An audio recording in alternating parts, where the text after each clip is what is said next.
Buenos días a cada uno de ustedes, las personas de la iglesia cristiana Cristo Rey y en sí a todas las personas que tienen acceso a este video. Que el Señor los bendiga, que el Señor los esté apoyando en sus pruebas, en dificultades, pero también con las ilusiones bien centradas en el reino de Dios.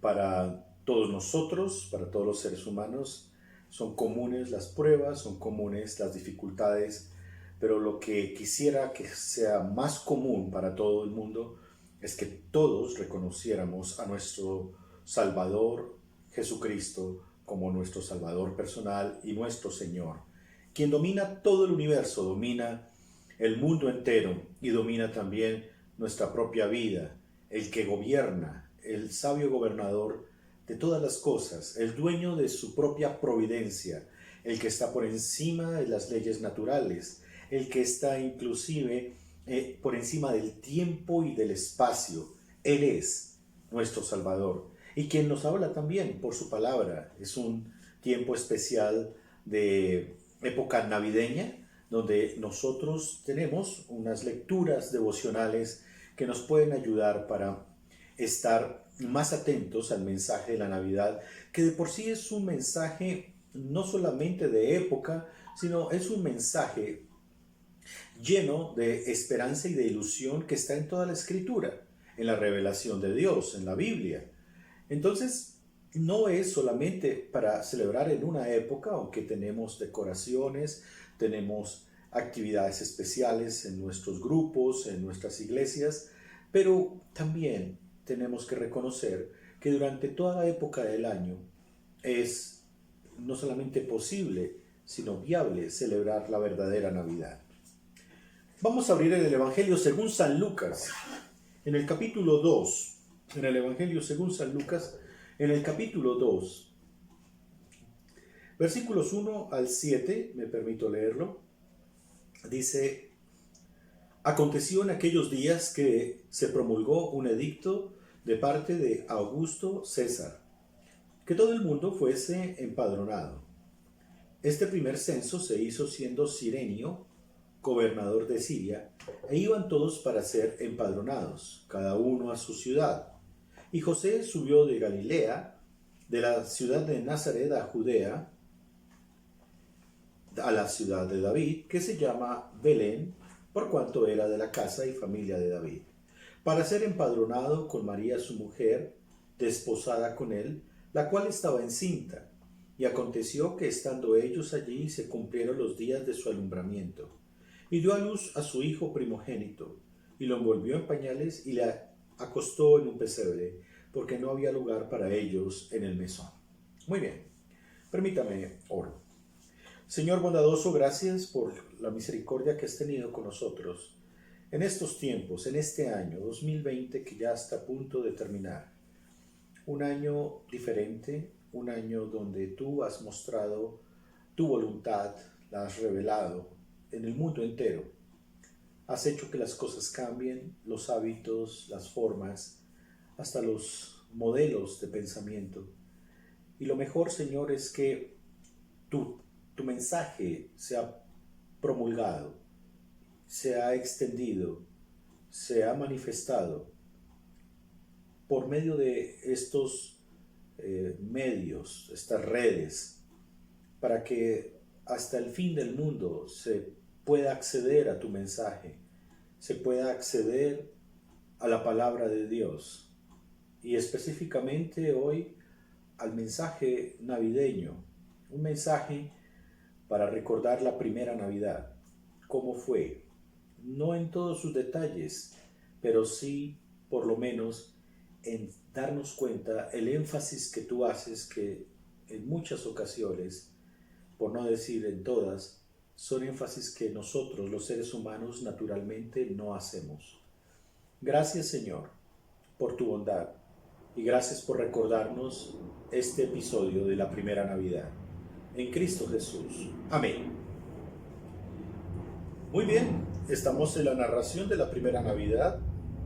El evangelista Lucas nos comenta de un marco que es general en todo el Imperio Romano y tiene que ver con un edicto, por decirlo así, una ley, donde todas las personas tenían que ir a su lugar de origen y allí inscribirse o confirmar que era de esa ciudad para un censo que el imperio estaba realizando. Esta zona, en tiempos del Imperio Romano, en tiempos del Señor, se llamaba la zona de Siria, y pues era también una provincia del Imperio Romano. Así que el imperio, en todo su esquema geográfico, quería saber la cantidad de personas que tenía bajo su gobierno. El emperador quería saber eso, y pues hay que notar que en el territorio donde se desarrolla la escena bíblica, pues este es un edicto o una ley más bien que tocaba cumplir. Es así como el versículo 1 dice que aconteció en aquellos días que se promulgó un edicto de parte de César Augusto que todo el mundo fuese empadronado. Entonces, todo el mundo es todos los que están bajo el gobierno romano. El imperio era muy fuerte, era el mundo conocido más sobresaliente en aquel entonces, en el siglo I, hablemoslo así, en tiempos de nuestro Señor. Entonces, las familias se trasladaban de una zona a otra zona, de una región a otra región. También hay que entender que el concepto de nación no es muy desarrollado en ese momento, pero sí tal vez el concepto de provincia es mucho más desarrollado. Entonces pasaban de una provincia a otra provincia, y vale la pena recordar que la Palestina, que pertenece a la Siria de ese momento y que es el territorio donde el Señor estuvo desarrollando su ministerio, tenía 3 provincias importantes. Tenía 2 más, pero digamos las más sobresalientes. En el norte, la provincia de Galilea; en el sur, la provincia de Judea; y en el centro, la provincia de Samaria. Entonces, el ministerio del Señor se desarrolló entre esas 3 provincias, pero el nacimiento del Señor fue en la provincia de Judea, pero la crianza del Señor fue en la provincia de Galilea, del norte. Por eso, en algunos videos de la temporada anterior, hablábamos mucho de Galilea, hablábamos mucho de Capernaum, y no hablábamos mucho de Jerusalén, porque pertenece a otra provincia, y eso, digamos que hasta donde nos llegó la escena bíblica, y que vamos a retomar posteriormente, los tiempos del Señor y el ministerio del Señor, cuando llegó a Jerusalén o a la zona de Judea, fue ya prácticamente en su último año de ministerio. Entonces, aquí es importante saber que lo que el imperio determinó fue un traslado. Hoy en día eso es algo diferente, se hace electrónicamente o llegan unos personajes a la puerta de nuestro conjunto, nuestra casa, nuestro apartamento, a averiguar algunos datos. Pero en aquel entonces era trasladarse a la ciudad de origen. Dice que este censo, en el versículo 2, se hizo siendo Cirenio gobernador de Siria, que es lo que yo estaba mencionando hace un instante, e iban todos para ser empadronados cada uno a su ciudad. Se trasladaban de una provincia a otra provincia, de una ciudad a otra ciudad. Entendamos también que el concepto de ciudad no era muy desarrollado en Siria, aunque ya era muy desarrollado en el imperio. La zona de Siria, la zona de la Palestina, ciudad como tal, pues digamos que no era tan desarrollado, aunque sí las provincias tenían una infraestructura básica, pero pues tenían que trasladarse. Es así que cuando hablamos de Belén, por ejemplo, es algo muy diferente a cuando hablamos de Jerusalén en los mismos tiempos. Jerusalén es una ciudad más desarrollada que Belén mismo, y Capernaum y Jerusalén tienen un desarrollo también muy significativo. Digamos que como ciudades sobresalientes, inclusive ya un poco más al norte, la ciudad de Damasco, mucho más desarrollada que la misma Belén. Entonces, en la escena estamos frente a, no a una ciudad, sino más bien frente a, a un municipio pequeño o una aldea, probablemente, sin querer desmeritar la ciudad donde nació el rey David también, hijo de Isaí. Pero no era una región muy desarrollada o muy próspera. Todo lo contrario, tal vez. Aunque se vivía de los campos y del pastoreo de ovejas, esa era la fuente, digamos, de existencia o subsistencia en aquel entonces. Y aquí viene el texto como tal. Y José subió de Galilea, de la ciudad de Nazaret. Recordemos que allí fue la anunciación, que lo vimos en el video pasado. Y se fue para Judea, a la ciudad de David, que se llama Belén, por cuanto era de la casa y familia de David. Si ustedes recuerdan, en el video anterior hablábamos de la anunciación y hablábamos de José, de la casa de David. Lo que el Señor le prometió a David, eso lo cumplió. Y José es de la casa de David. Y vuelve y lo ratifica aquí el Evangelio de Lucas, que es de la casa de David. Por lo tanto, va a la ciudad donde él nació, o de donde es él, la ciudad de Belén. Pero, ¿cómo es que llega él? Llega con una mujer embarazada, con María. No sabemos si probablemente en un asno, no lo sabemos con certeza. Probablemente sí, o tal vez no. La Biblia guarda un silencio prudente en ese sentido. Pero más bien toca mirar para qué llegaron, con un propósito. Dice que para ser empadronado con María, su mujer. Hay algo que hay que tener en cuenta. Este texto de Lucas es un texto que conocemos la gran mayoría hace muchos tiempos, o algún tiempo, siempre lo leemos en tiempos de Navidad. Pero hay que darnos cuenta que este tipo de mensajes tiene que ligarse con los mensajes anteriores para encontrar un sentido. En la Anunciación, Gabriel le dice a María lo que va a suceder con su vida. Es decir, que primero va a quedar embarazada del Espíritu Santo, va a concebir al Señor Jesucristo, Emmanuel, Dios con nosotros, pero los detalles no los entrega. Nunca dijo que iba a haber un traslado de ciudad, nunca dijo que iba a haber un censo o empadronamiento, nunca el ángel se detuvo a decirle todo el detalle del proyecto, solamente lo que en ese momento era necesario que María supiera. En el caso de José, es una responsabilidad que él toma y se lleva a María encinta, embarazada, para que sea ella también empadronada o censada en la ciudad de Belén. En otras palabras, no viajaron José y María desde Nazaret de Galilea hacia Belén para que naciera el Señor Jesús, para que naciera Jesús en Belén. Ese no fue el propósito del viaje. El propósito del viaje es el censo, un decreto legal del emperador romano, de donde se concluye algunas cosas que son importantes saber. Que no solamente el Señor se involucra en los detalles, en su soberano gobierno, sino que el Señor se involucra en todas las decisiones de la vida y del mundo.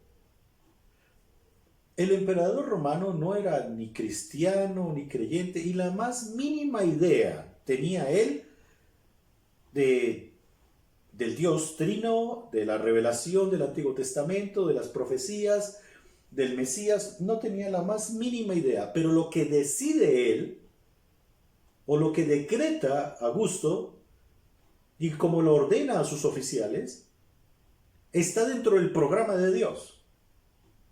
Y ese programa soberano de Dios hace que no solamente las personas seamos responsables de nuestras decisiones, sino que también el Señor gobierna cualquier tipo de decisión que nosotros tomemos. En este caso, en el marco que estamos viendo, quien se responsabiliza de ese censo es el mismo emperador.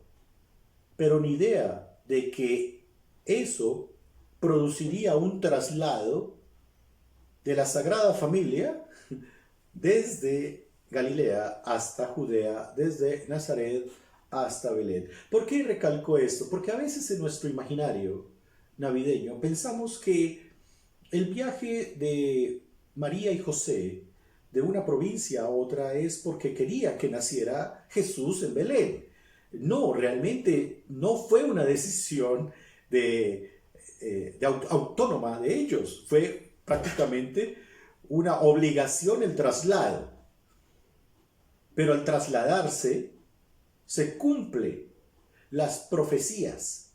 Y al cumplirse la profecía, sobre todo, de que el Mesías nacerá en Belén, eso es muy importante verlo, de cómo encaja la profecía dentro de un mar de decisiones del mundo entero, pero que el Señor gobierna ese mundo entero como gobierna tu pequeño entorno y como gobierna tu corazón.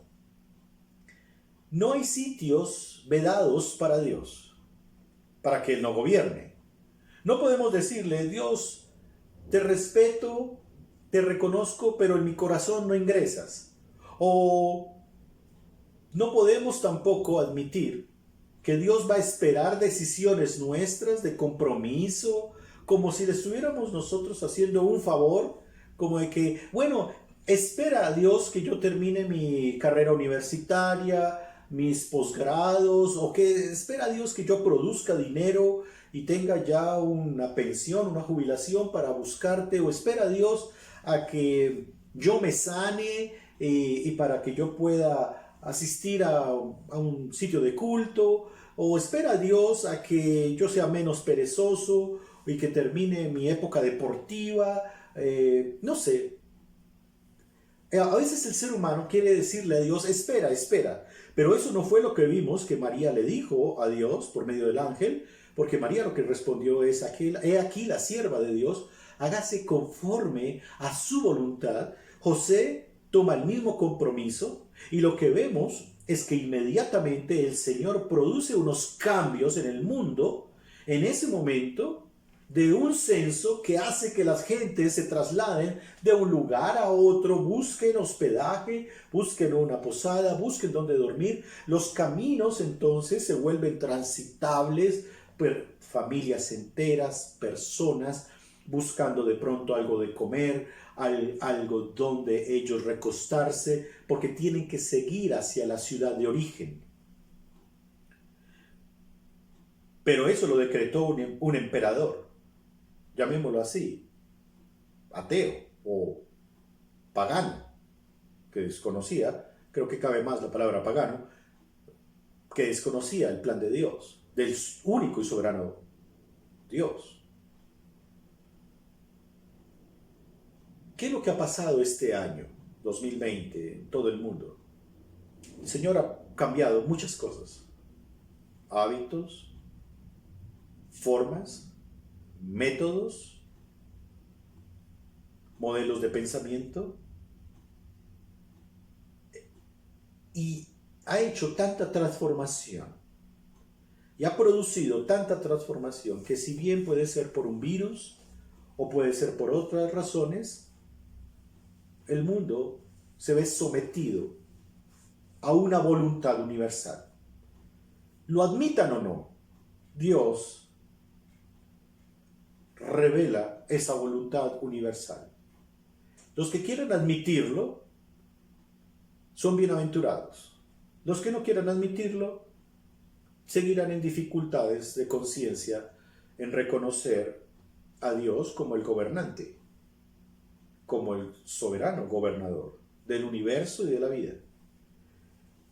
Pero a veces pensamos, ¿por qué Él no cambió las condiciones de vida, volviendo al texto? para que se le facilitara a María esa última etapa del embarazo y que ella medianamente pudiera tener algo de comodidad para el alumbramiento. ¿Por qué tenía que ser en esas condiciones? Son preguntas que tal vez no tienen respuestas claras.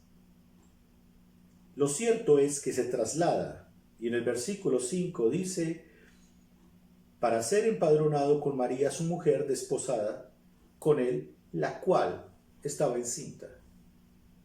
Si el Señor es soberano, ¿por qué no hizo que ese empadronamiento, ese censo fuera o después del nacimiento del Mesías o antes del nacimiento del Mesías, pero no en el nacimiento del Mesías?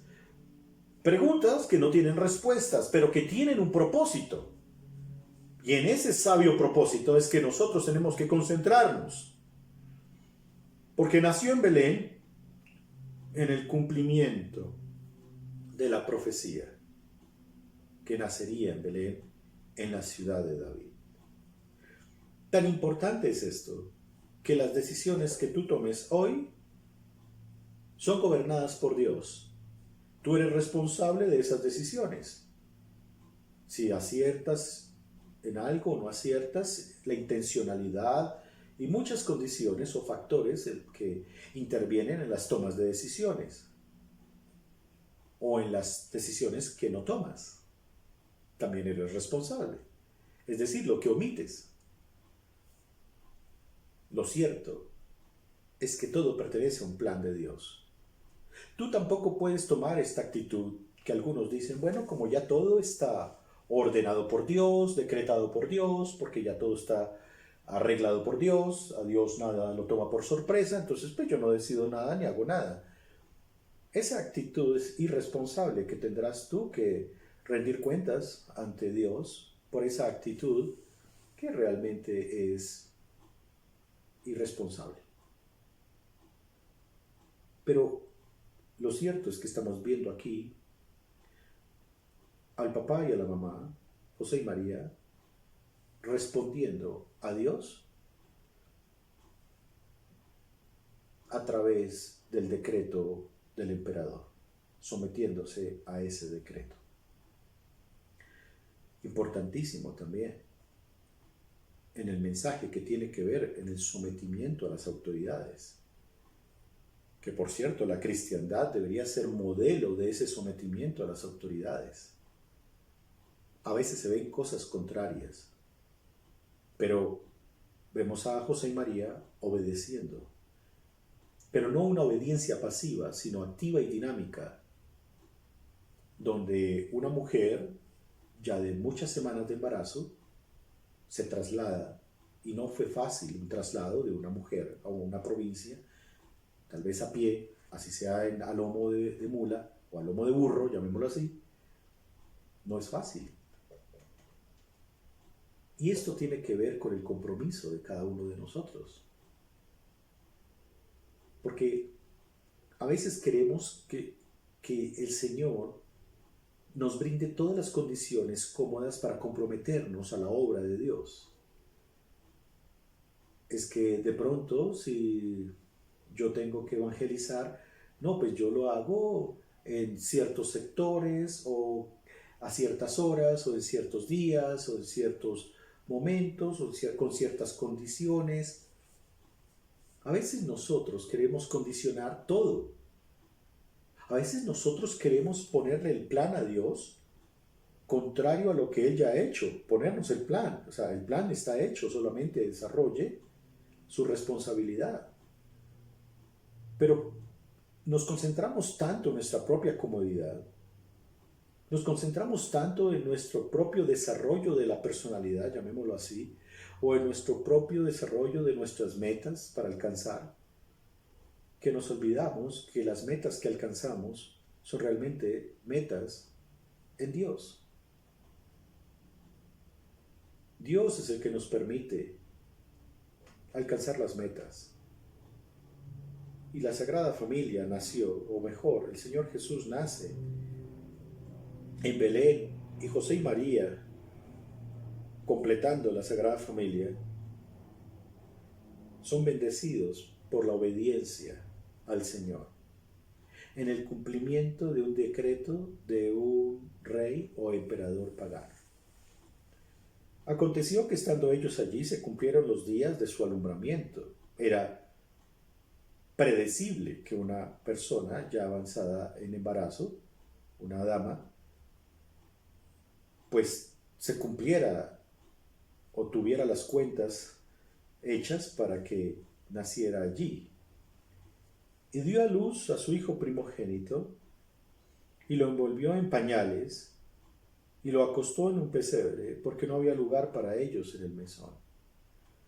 El mesón o las posadas estaban repletas en la zona de Belén, en la misma ciudad de Belén, y fue tal vez solamente una pesebrera lo único que ellos encontraron, o tal vez lo que les ofrecieron para que naciera el rey. Eso raya contra todo tipo de comodidad vanidosa que nosotros tenemos. No tenemos que ser imitadores textuales, pero sí tenemos que ser imitadores en las condiciones que el Señor sí permite que tengamos. A veces no tenemos todo completo. A veces tenemos lo básico. Qué bueno si hay mucho más. Pero si hay algo menos, también me contento. Es decir, el Señor no es ajeno a tu condición humana. Él ahí cumple su propósito. Pero si no era posible que la mujer descansara en una habitación digna y tuviera el alumbramiento ahí, pues un pesebre, una pesebrera, fue testigo del nacimiento del rey. Y claro, esto, como yo lo decía en el video anterior, nadie cubrió esa noticia. ¿Qué cubrimiento, qué cobertura puede haber ante eso? Una pareja pobre que venía de una zona de Galilea, tal vez de campesinos y un poco discriminados, llegan a Judea para ser censados, buscan posada, no la encuentran y pues hospedan en un pesebre y en el pesebre nace el hijo de la mujer embarazada. ¡Qué noticia! Pero es el Rey de Reyes y Señor de Señores, segunda persona de la Trinidad, encarnado, y nació. Y el próximo mensaje tiene que ver con los testigos oculares de lo que pasó, que si no hubiera sido por la revelación del cielo, los pastores que estaban en la región no se hubieran enterado. Pero lo que sí es cierto es que tenemos esta narración bíblica que también Mateo la comenta, el evangelista, porque el Espíritu Santo es el que se encarga de cubrir la noticia, ser el protagonista y al mismo tiempo divulgarla y convencernos de que eso fue verdad. Y confiamos en esto. Pero cuando uno lee esta narración bíblica, tenemos que darnos cuenta dónde está el énfasis de la primera Navidad. Y el énfasis de la primera Navidad no está en lo que hoy en día se ve. Se ve mucha prosperidad, tal vez desperdicio, mucha imagen, mucha vanidad, muchos personajes poco indispensables en la Navidad, énfasis exagerados en los regalos, en la decoración, no anulando completamente esto, al contrario, hay que celebrar. Pero esos énfasis en la mesa navideña, en el parrandón navideño, en algunos contextos en la embriaguez de Navidad, en muchas cosas alrededor de la Navidad. Pero vemos realmente qué fue la Navidad. La primera Navidad fue así. Escasez, humillación, cansancio, traslado, desasosiego, ansiedad, pero sobre todo obediencia. Y esa es la Navidad. Esos elementos existieron en esa primera Navidad. Nos quedamos con este segundo devocional navideño en esta época. Que el Señor los bendiga a ustedes, que el Señor bendiga su palabra y nos volvemos a ver pronto. Gracias.